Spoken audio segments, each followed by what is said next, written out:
拉脫維亞里加中央市場位於里加市中心河畔，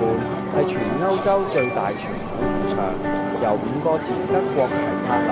飛機庫改建，係1930年啟用，建築具新古典主義風格。里加中央市場連同舊城區區域，一同列入聯合國教科文組織世界文化遺產。市場內售賣當地農產品、乳製品、魚類、水果類、當地傳統食品，體驗當地居民生活。